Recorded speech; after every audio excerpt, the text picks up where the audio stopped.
Hi there, welcome to our third module on making your case. This one is called Telling Your Story. Now that you've learned a little bit about the legislative process, knowing the issues well, and who to talk to, the most important piece is learning to formulate your story and sharing it with legislators. So even if you want to practice on a small scale, maybe a school board meeting, or everything's online now, or any kind of teacher preparation programs like our Family as Faculty presentation where you share your story to up-and-coming teachers.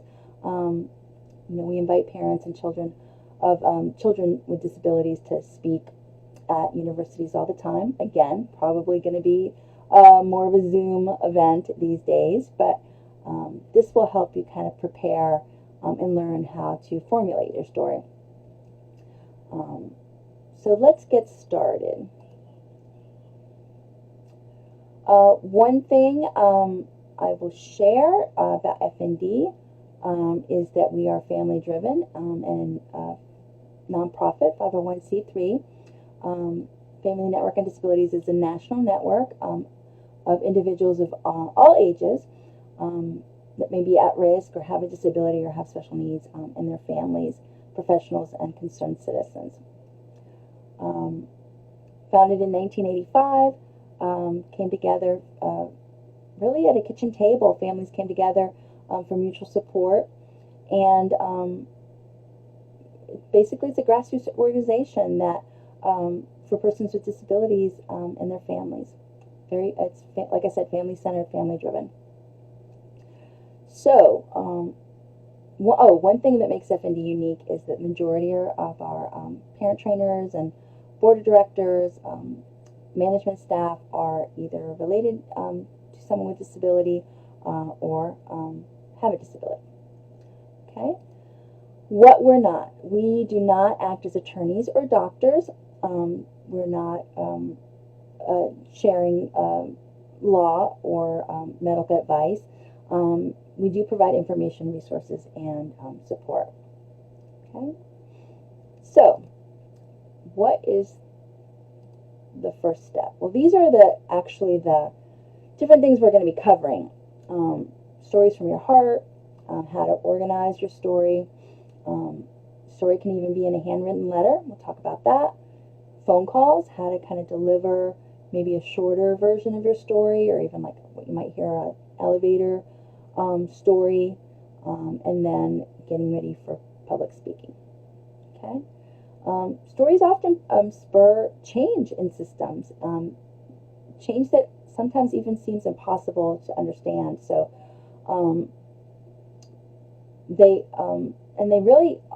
stories can really help clarify disagreements. So let's get started here. Stories from the heart. So you really want to develop your idea of for how you would like to tell your story, and figure out an idea for the story's perspective that you'd like to tell. And if you're not sure, you can do different activities to get those creative juices flowing.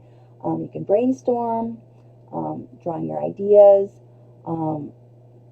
listen or reading different topics as they relate to your child's disability. Scanning, looking at your own family photos can help kind of get those creative juices going. Just looking at your child's developmental milestones, remembering where he was when he was much younger and what he's doing now. I keep saying he because I have a son, he or she. But thinking about your child's developmental milestones, the chronological order of their challenges and successes. So turning emotions into advocacy, trying to share enough emotion, but not to the point where you've lost control of the story. Obviously it's going to be emotional, but being able to tell it, practicing and telling it enough so that you can kind of get through some tears, so that you can, for impact, so you can make the most impact. And then the ask. one, knowing your audience, but knowing what you're asking for so that it's not lost in your story. Making sure that you frame it so that you make sure the ask is front and center. Okay? Stories have the power to persuade and move people to action and are up to 22 times more memorable than facts alone and help make the case for why a policymaker should stand behind your cause. And policymakers want to hear your story. Okay? So we're going to organize it. And we're going to talk about specific, personal, informative, and timely. Kind of like your SMART goals for your IEPs. What makes a measurable goal? So once you have a few topics, ask yourself the following questions about each one. One is, what is my connection to this topic? Is this a bill I want to advocate for? Do I know enough about the topic to relate to my story? If not, you would ask yourself, what sort of work do I need to do to be able to tell this story? So that's the specific. Do I need to do background research or gather details from other people? Do I need to hear other people's stories? Are there supporting materials that would help me tell my story, like photos or data or video, depending on your venue? Personal. You attract people to your cause through a compelling story. And we know through a story that the thing we're talking about has had or will have an impact on an actual human being. Okay? So it's okay to convey that struggle, especially when you're describing a conflict. Use that emotional appeal. How do the issues impact you personally? What internal, physical, maybe emotional, even philosophical changes or roadblocks did you face? But don't try to tell too much. It's not a chronicle of everything that's happened to you and your child in your life. Just concentrate on lessons you've learned that you and others can learn from that experience, and tell just enough of the background so that a stranger to your issues can understand what happened and why. But then again, don't tell too little. Readers or listeners should be able to get a feel of the opportunities and threats that you had to face, so the lessons you learned come alive. Next is informative. In addition to telling your personal story, you want to wrap some facts and figures around your argument. What's your main point? What is related to your ask? You want to be able to understand your data as well, not just have it, but you want to understand it. In some cases, you need to understand it, absorb it, believe it, remember it. Yes, you're going to have to read portions of your story, especially if you're nervous. You want to have some kind of outline, but there's portions that you need to really try and remember. And if you're going to share some facts, those might be some good ones to remember. Timeliness. Clearly contacting a decision maker after a decision has been made rarely works. And it's equally ineffective to contact a decision maker too early. So circumstances may change around your initial contact and the time of the decision. So keep that in mind. Okay? And you can use this formula when you're putting your story together for a letter, a phone call, or even an outline to present in person. Okay? Let's look at some methods here. So there's handwriting that I mentioned. Okay? You want to stay away from sending form letters. Make it personal, like I said. Make it about you and your story. Set the stage. Introduce yourself.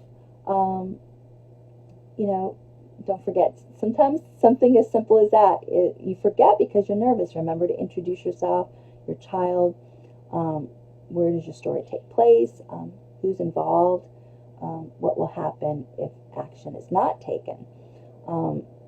And begin with a strong statement. Get their attention in the beginning.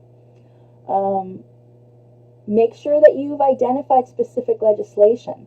So if there's a Senate bill or a House bill that you want them to remember and attach that story to, make sure you tell your legislators what effect they think a particular bill will have, if it becomes a law, will have on you or your children. Don't bury those main points is what I'm saying. Make sure that if you're going to have an outline, that you remind yourself who you are, who your child is, what legislation you're trying to have them hear. Also, don't address too many issues at once. Address one issue per letter. If you have another issue, write another letter. And don't forget, include your address so they can respond to you. Be absolutely certain that you spell their name correctly. The senator's name, the congressman's name. Make sure you know their gender. Sometimes, you can't tell by their name. So you might accidentally write Miss when you should be writing Mr. It sounds obvious, but if you address a legislator by the wrong gender, it's safe to say you've probably lost their attention. Also, write in terms that they understand. Don't try to be too, wordy.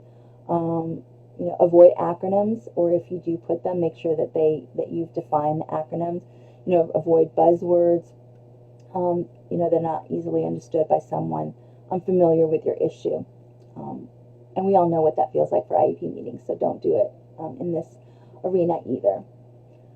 And make sure it's a story they can share. A lot of times they may not invite you to come and present in person because it's kind of time sensitive. But if they have a good letter, they will read portions of it. Giving them permission to share is a good idea. Something they can use on the floor when talking to the lawmakers. Phone calls. We talked about timing. Know that calls are logged, and I think I talked a little bit about this in the previous module, that one of your calls actually is worth 10, because so few call. And it's logged. Share a few brief points. Have a very tight, short version of your story for phone calls. No more than 5 minutes. And again, don't ignore the assistants because if you cannot get in touch with the person you're hoping to talk to, they can still convey a lot of information back to the senator or congressman. Also in a call, try to remember, what do you hope your audience will do or think or feel after hearing what you have to say? Would you like people to contact you about your story? Do you want others to share your story in a certain way? Would it, like I said, is it okay if it could be read out? If it's something that they want to quote you on a phone call, is that something that they can quote you on? Okay. Be a storyteller. Have different versions of your story. It's a big difference between an outline and a script. An outline will help you remember points that you want to hit. You don't want to be on the phone and have it sound like you're reading. So choose an outlining method that is comfortable to you and share your experience in a way that feels comfortable for you. But keep time in mind. Like I said, 5 minutes for a phone call max. Story should be just really a few minutes on the phone. So you should think about which details are most important to include in order to communicate your message. Like I said, different versions, different elevator versions. And then that slightly longer version for those committee meetings, and then maybe one that you can print even on an 8x5 piece of paper with some pictures for a one-pager. And we're going to spend more time talking about one-pagers in our last module, visiting with legislators. But print material to accompany your story is very effective. Again, concentrate on the points that you want to leave them with, the lessons that you and others can learn from your experience, and just enough that they can understand what's happening. Okay, public speaking definitely gets easier with practice. Again, I've mentioned it in the past couple of modules. Be honest, tell the truth.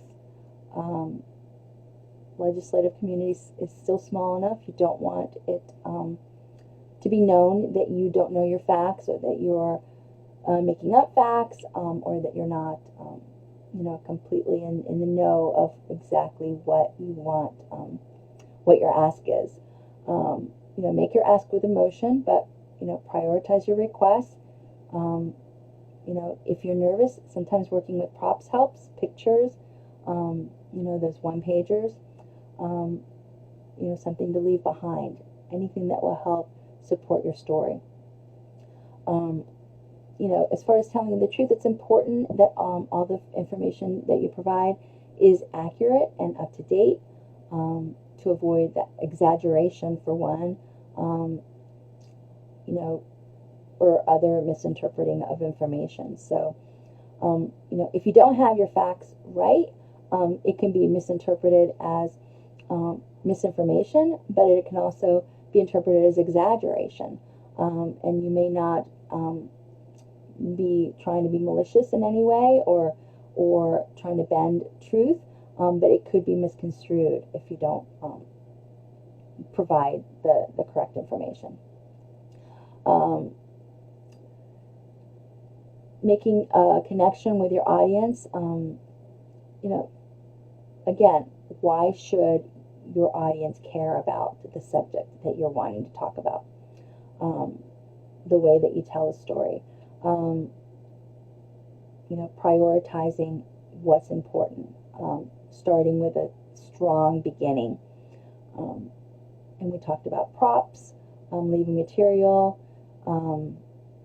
Some other props that I've shared in the past is a photo, a recording of my son talking, where he provided some input as well. So I brought an iPad.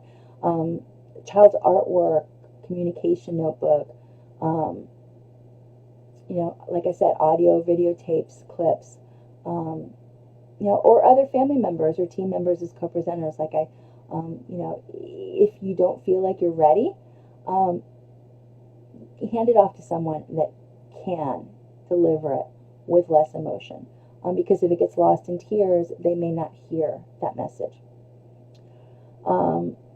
You definitely want to leave something behind that succinctly summarizes your message. If you or your organization do have materials at hand, it's possible that an organization that works on the same issue will.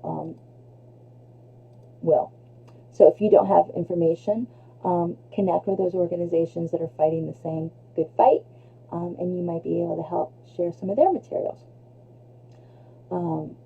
And be polite, even though you may be frustrated with government. Try not to approach this opportunity with an adversarial stance. Try to be diplomatic in what you say. You don't want to be up there bashing anybody on the other side of the bill by any means. More on public speaking. Well, yeah, it's easier to relax than to actually do it, because you could be the most relaxed delivering your story in front of the mirror, in front of friends, and then you get up there and it's, things are different. So try to, practice some, breathing before. Breathing exercises help to kind of bring your anxiety down. Practice projecting your voice. Sometimes you don't realize that you've never really practiced projecting it, since you might not have a microphone. You may need to make sure that you've got a loud enough voice. Also, pace yourself. It's very easy to go fast when you're nervous, so slow it down. Keep eye contact with everyone. Make sure that you know how to address those that you might be in the room. If you want to address someone, make sure you know what their title is.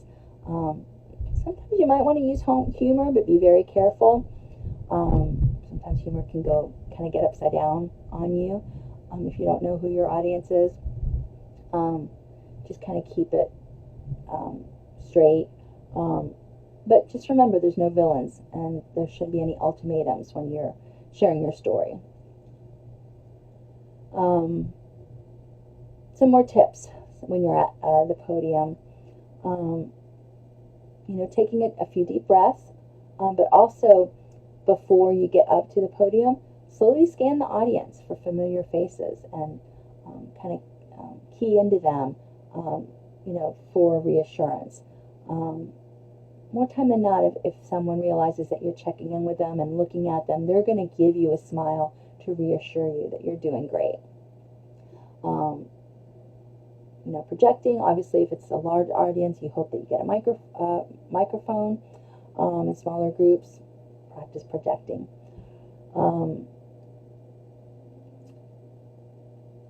Speak calmly.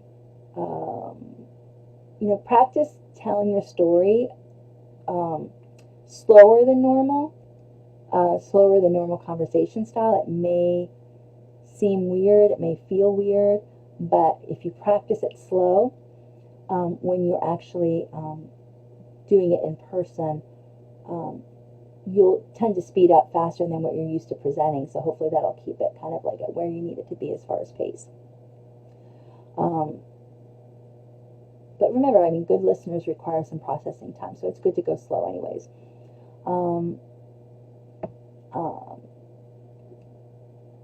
Talked about eye contact, humor. It has its place. You might want to, if you really want to share some humor, practice it on other groups.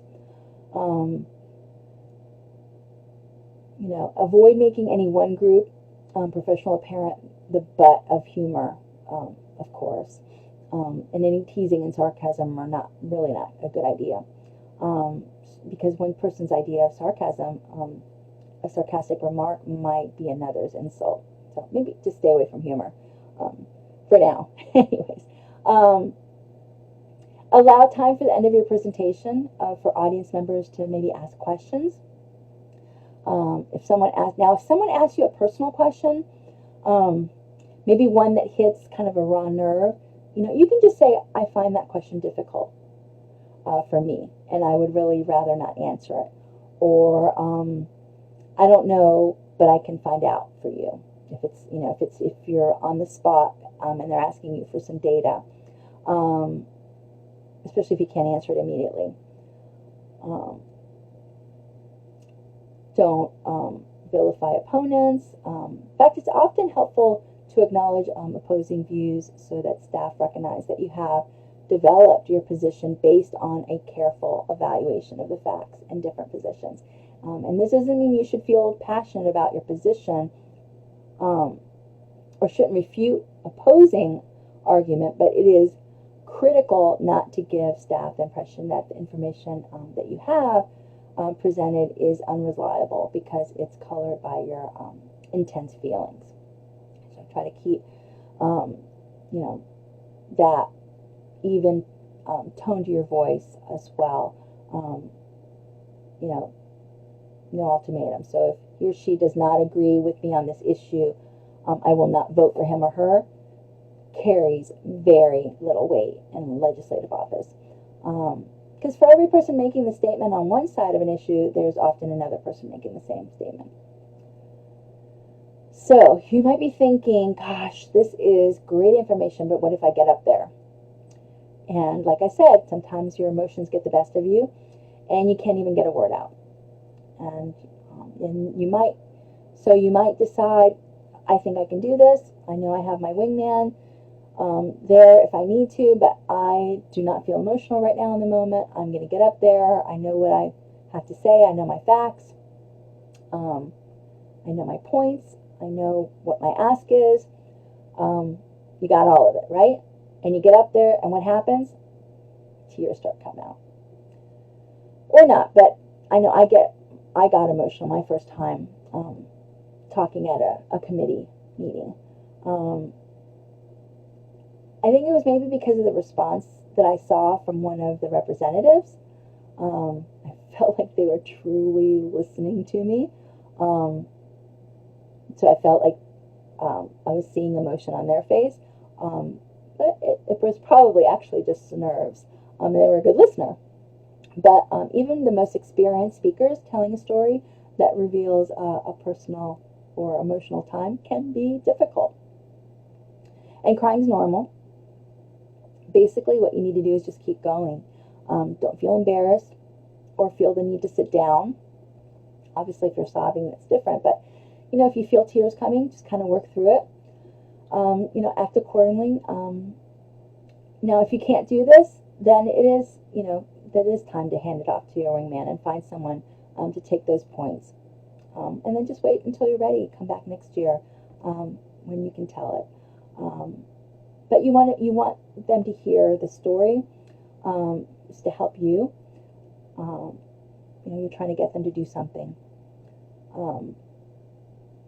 If you don't feel like you're ready for that kind of spotlight, hand it off to a colleague or another family member. And there's other options for sharing your story if you're not ready. You can share a story on a personal website or a personal blog or Facebook.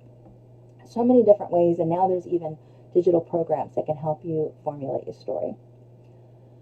You can get creative and create a digital story. You can use video and music, and these are great for reaching out to people through social media compared with text or image posts. So that's, if you have a creative technical background, that's a great way to get your story out. Using hashtags, huge, on Facebook and Twitter are used to mark keywords or topics and categories. I think I'm behind a slide. There we go. Examples, hashtag developmental disabilities or hashtag DD awareness or hashtag Children's Week. DD awareness and Children's Week are actually two special days in legislation. So if you're going for those legislative days and you take pictures with senators or congressmen, or you're in the rotunda, when you post these to your Facebook, make sure that you add that hashtag because it will get a lot more notice. So you can type out your outline, create an extended one-pager, go big with a digital story. But what legislators love best are those mom-and-pop letters. Something that is portable, something they can take around with them. Much better. Don't ever consider the set form letter. Everyone says the same thing, and you're just signing your name. So, same for online petitions and copy and paste emails. Waste of time. Never send form letters. Emails are easy, sometimes too easy. Faxes are better. Handwritten ones are the best. Make it personal. Make the letter about you and your story. So, just to review, set the stage, introduce yourself, talk about who's involved, what happens if action's not taken, address one issue at a time, spell that legislator's name correctly, use the correct address, and just try and experiment with your story. experiment with different versions, tell it to family members, practice it. You know, phone calls, just as important. Timing is definitely crucial with phone calls. You can have a great impact when you act at the right time. Remember, phone calls are logged and counted. You probably won't talk directly to the legislator, but that's okay. Whoever answered the phone is keeping a log of calls. You know, once connected to your elected official's office, you know, again, identify yourself. It's one thing that's very easy to forget. Identify yourself as a constituent to the receptionist. Clearly state your first and last name, your hometown, why you're calling. You know, ask politely to speak with the staff who handles the topic. Sometimes the receptionist will indicate that you will need to leave your comments with him or her. And if that's the case, you still should ask for the name of the particular staffer so that you have that information and record it for future reference. And then if transferred to that staffer, or if you put on voicemail, reintroduce yourself, making sure that you identify yourself to every person that you talk to. So basically that's this presentation in a nutshell. I am going to be including some links, some programs that would help you formulate your story, to help, some fun ways to help tell your story. So thank you for joining us. I appreciate it, and stay tuned for our last presentation on making your case, where we're actually talking about visiting with legislators next Wednesday. Thanks. Bye.